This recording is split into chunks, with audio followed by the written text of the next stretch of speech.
After 9/11, the U.S. military made the drone, or unmanned aerial vehicle, a major part of the international war on terror. Fast forward less than 2 decades, and its use is spreading. In September 2019, a swarm of Iranian drones attacked Saudi Arabia's largest oil refining facility with devastating results. Last year, in the war between Azerbaijan and Armenia, Azerbaijan's use of drones tipped the balance of power and helped them win the war. This is all part of the new face of modern warfare. Military drones are now a multi-billion-dollar industry.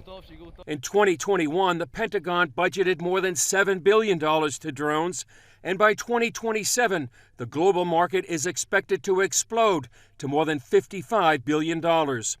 Seth Frantzman, author of Drone Wars, says this technology, wedded with artificial intelligence, represents a revolution. I think they're a weapon of tomorrow. I mean, you have to think about drones transforming warfare the way tanks did in the Second World War, or the way, let's say, airplanes did, or even ironclad ships. We have to think of them as a total game changer in terms of how countries and even terror groups or drug warlords are able to wage war. It's estimated that as many as 30,000 military drones are in service, and they come in all sizes. Drones can be anywhere from the size of your thumb to the size of a big airplane, like a 747 or something, if you want to build them that large. And I think what we're seeing these days, especially with Iran in terms of its threats, is they claim 1,000 or 2,000 kilometer ranges of drones. And those are drones that usually are what's called a kamikaze drone, which means the drone goes one way. It doesn't come back. It just runs into the target. That's what Iran recently used in an attack against a ship run by an Israeli company off the coast of Oman.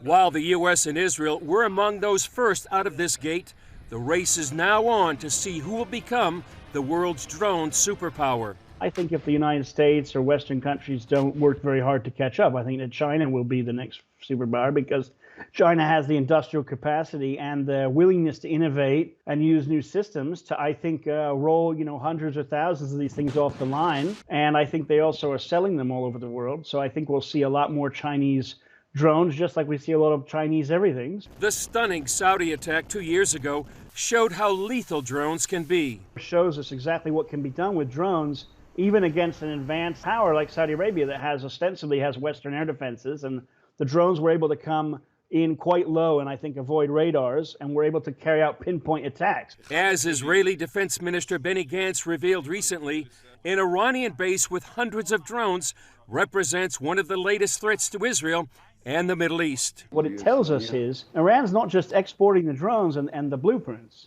It's bringing people into Iran, training them, and then sending them back. And I think that's a big implication for the region, because it means you have very skilled operators who can use drones to target ships or energy facilities or whatever they want. Frantzman says now nations are racing to develop the lasers, microwave weapons, and technology in order to defend against this drone revolution. And victory in the next major conflict could well depend on who wins the drone wars. Chris Mitchell, CBN News, Jerusalem.